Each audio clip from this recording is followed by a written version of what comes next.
আমার সত্যি জানতে ইচ্ছে করছে আজকে যে আজকে আপনি এই ঘটনার পরে কি বলবেন? কোন অধিকারে ভারত নিজের জমিতে সে কাঁটাতার দিচ্ছে, নাকি বেড়া দেবে, না পাঁচিল তুলবে, সে নিজের জমিতে দিচ্ছে, সেখানে বাংলাদেশের বর্ডার গার্ড তারা এসে বাধা দিতে এসেছিল কেন? মানে কিসের উস্কানি এটা?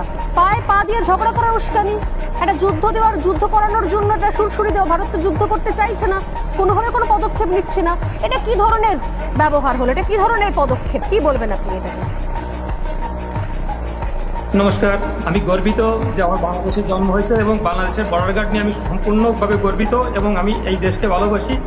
এই দেশের জন্ম আমার শত জন্মের কর্মের ফলে হয়েছে, কারণ বাংলাদেশের মতো একটা শক্তিশালী জন্মগ্রহণ করা একটা ভাগ্যের ব্যাপার, ভারতের মতো একটা দুর্বল দেশে জন্মগ্রহণ করা অন্য ব্যাপার। বিমল দা যে বললেন যে আমাদের যে বর্ডার গার্ডে যেটা করছেন আপনি যেটা বললেন, এখানে সীমান্তে নো ম্যানস ল্যান্ড এবং 0 পয়েন্টের একটা ডিস্টেন্স থাকে, তারপর তার নিজস্ব সেই নো ম্যানস ল্যান্ডে 0 পয়েন্টে আপনারা বেড়া দিতে পারবেন না। 2 তারিখ যখন বেড়া শুরু করেন তখন আমাদের বর্ডার গার্ডের মানে আপত্তিতে আপনারা যে বেড়া বন্ধ করছেন তখন ছিল 0 পয়েন্টে। আপনারা আজকে বেড়া শুরু করছেন, দীর্ঘদিতে কাজ চলছে, কিন্তু সেটা 0 পয়েন্ট থেকে আপনাদের সীমানায় করছেন।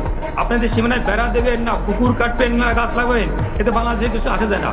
আর বাংলাদেশ নিয়ে আমি যেভাবে বললেন দুর্বল, সরিষা খেতে ট্যাঙ্ক নিয়ে একবারও বলবেন না।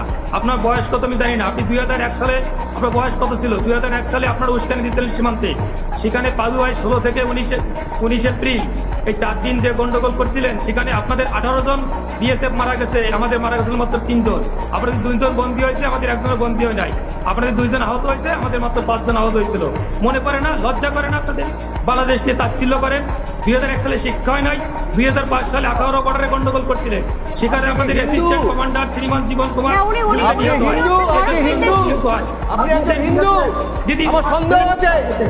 নাম বাড়িয়ে বসেছেন। বাংলাদেশ নিয়ে কত বড় কি নাই? বিমল বাবু যে বললেন 2001 থেকে 2005 দেখেন